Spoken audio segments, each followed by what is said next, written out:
Welcome back to Gateways, a Lifeline for a Lifetime. I'm your host, JoAnn Sheehan. Today I'm joined by two incredible women who have made a lasting impact at Gateways Community Services, Donna Laflamme and Donna Waring. These two friends, colleagues, and dedicated professionals have spent decades supporting individuals and families in our community.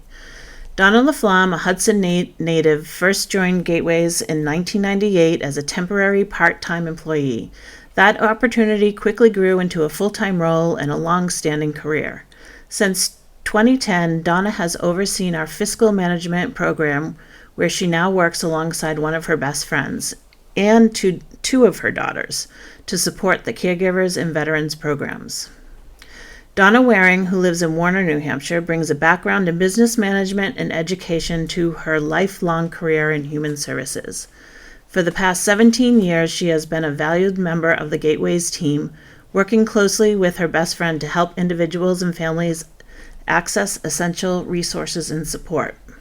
For any new listeners, Gateways Community Services is a nonprofit organization that has served the greater Nashua area for over 40 years. We support more than 28 individuals with developmental disabilities, children with developmental delays and autism, and aging adults.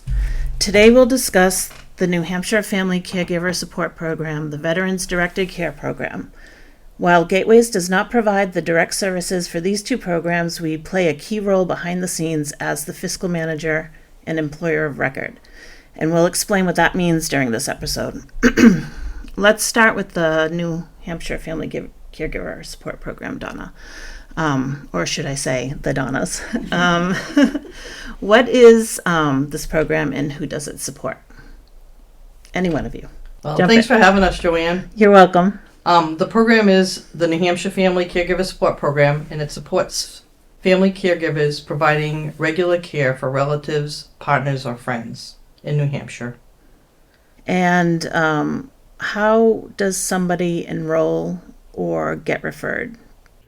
A caregiver who is interested in the program would start by contacting their local ADRC, which is the Aging and Disability Resource Center's office, formerly known as Service Link offices, which are located in each county. Okay, so is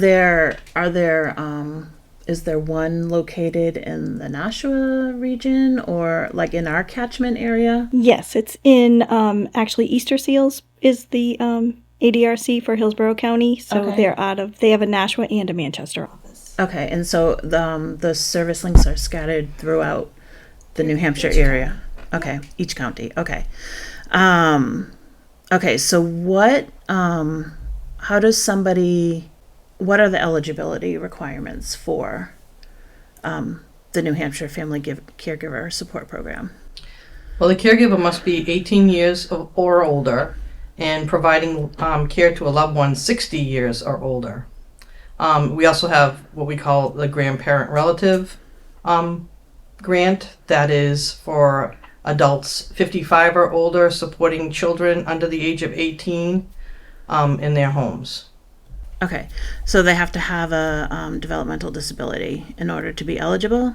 Only if they're over 18, but under 18 they do not. Okay, so you do serve people under the age of 18 without Yes, we a do. developmental disability? Yes, we do. Okay. Can you tell me what the ADRC is and how they support families? The ADRC is the Aging and Disability Resource Center. It provides information, support, and referrals to everyone. They serve as a single point of entry into the long-term supports and services system for New Hampshire. And they also have caregiver specialists who manage and approve people for this grant. Okay, so how does somebody find, all right, you said that through the service link they find the ADRC. So how does somebody find the service link? Do they call? So the service link and the ADRC are interchangeable. They just changed their name this year. Okay, so the service link is the ADRC. Okay, so how does do they just call them up? Is there a phone number? Do they call 211? I believe 211 gets them in touch, and then sometimes they're referred by physicians. There's different ways they get referred into the program. But Social workers. Yeah, the point of entry is definitely through the ADRC. Okay, so can you tell me what types of services they might provide for somebody? Under this program? Yeah. Under the caregiver program? Yeah.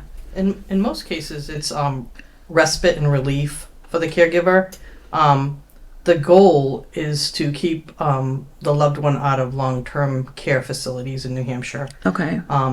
And we also can provide some goods and services, such as incontinence supplies, and for grandparents that have children in the home, we do things like back-to-school clothing, Okay. backpacks, lunch boxes, and also camps for summer programs. Oh, that's great. Okay. Let's talk about the Veterans Program. What does this program offer to veterans? It basically allows the veteran to receive care in their home and to be able to remain in their home independently. Okay, so both of these programs, I guess I'm getting the sense that keeps them out of nursing homes, basically, and keeps them in the home. Yes, originally they both came in as nursing home diversion programs, but have since changed. They don't use that term as much. Okay. What types of services would a veteran receive in their home? So most of the time it's for personal care or homemaker services. So helping with cleaning, laundry, meal preps. Sometimes it's just companionship and the workers are just playing games or cards or just talking. Sometimes it involves them taking them out into the community to meetings or social events. Like Doctor's take appointments. ice cream, whatever. Okay, that's nice. Yeah. And so how would a veteran get connected to receive the Veterans Directed? So they can get connected a lot of different ways. Sometimes it's their primary care at the VA or just their primary care in the community.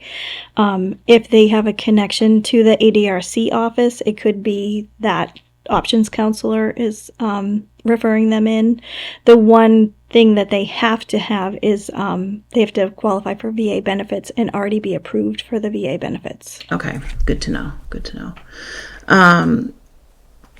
Could you or would you, do you want to share a story that highlights how this program has made a difference for a veteran or a family? So there's one veteran who came in as like a really tough, difficult, he was noted to be tough, difficult to deal with. I don't know why, but him and I get along great and I just took a shine to him. He doesn't have any family in the area. He's all by himself. So the challenge for him is to find a worker that can come in and help him do what he needs done in his home. He's very particular about the maintenance of his home and how things are done, and he used to be able to do all that work himself. So he's finally got a worker that he's happy with, and she's just allowed him to stay in his home because she'll help take care of whatever he needs to be there. So I don't know. You meet a lot of them. Some of them are difficult, and some of them are just the sweetest people you could ever meet. So. That's nice. Some of them were actually homeless before this program helped them out. Mm-hmm. So it's nice to know that you're assisting a veteran that was possibly homeless at one time, and now they're getting the love and the care they need in a home. Mm-hmm. And a lot of times they're with loved ones in their home. They might not necessarily have their own home. Would you say the Veterans Program has a little more flexibility than the New Hampshire Caregivers Program? Well, they're both structured, and they have their rules and can do's and can't do's. There's definitely more allowance for supplies and funding for the veterans than there are for the caregiver program. What do you think, Donna? I'd say the opposite. Because the Veterans Program they have specific services that they can receive. They don't really allow the use of agencies to come into the home to provide any care. And goods and services, it's all VA approved. So sometimes they have to wait to see if the VA will approve or if the VA can offer that good or service before this program can cover it. Where the caregiver program, they kind of go in knowing that there's certain things they can get, and ask for approval if it's outside of the normal. Gotcha. Okay, so let's take a closer look at Gateway's role in these two programs. So the behind the scenes work, it's more administrative, but essential in running these two programs. So what does it mean for Gateways to serve as the fiscal manager and employer of record?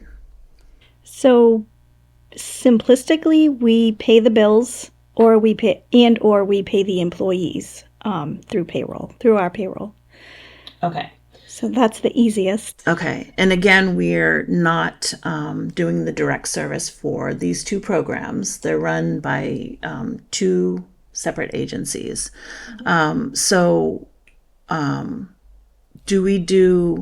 we do have a part in this. So do we do the hiring and training of the employees? Yes. All right. So Yes. Can you explain that a little bit?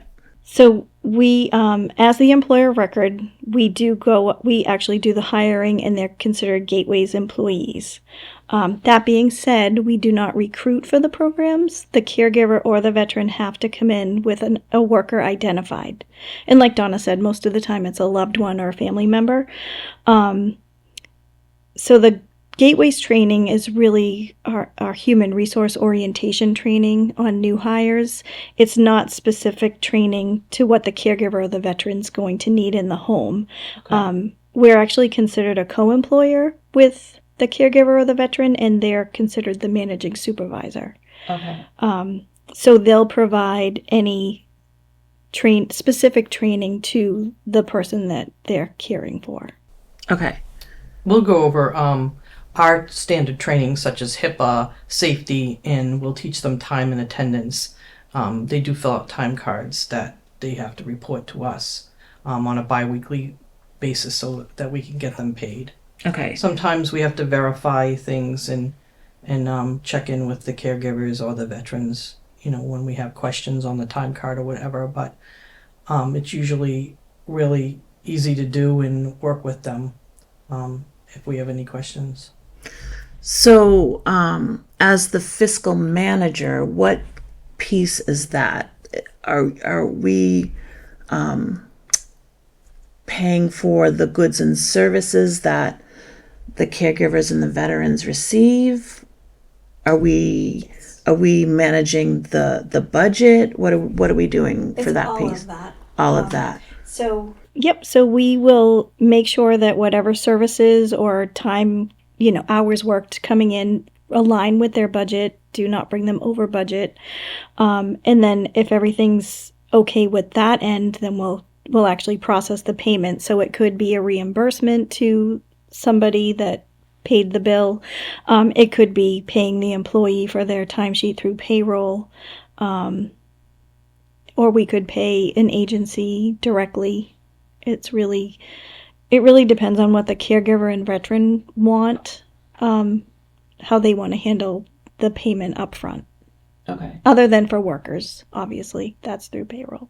In both programs, we work very closely with the VA and with the state of New Hampshire to make sure that these payments are approved items and that the funding's there. Sometimes we have to question approved items. And, Okay. Someone might send in, for example, we just got a request for a swing set for a child. Mm-hmm. And that's not something that's usually approved. But if the child has a need for, outdoor exploration and they can't get them out into the community or whatever, something like that could possibly be purchased. Okay. So we do a lot of investigating and things like that as well. So you just have to confirm and verify. If it's not on their budget, we verify everything. Yeah. Okay. All right, that makes sense. Is there anything else you want to say about these two programs? They're both really good programs. The people that are enrolled in them, even though some of it seems like minimal support to them, it means a lot. Mm-hmm. We get a lot of nice stories on how much it means to them and, what it allows them to do, or even just to get a break from taking care of someone. Mm-hmm. So they're both really fulfilling programs. All right. Well, that wraps up this episode of Gateways, a Lifeline for a Lifetime. A big thank you to Donna Waring and Donna Laflamme for joining us and shedding light on these essential programs.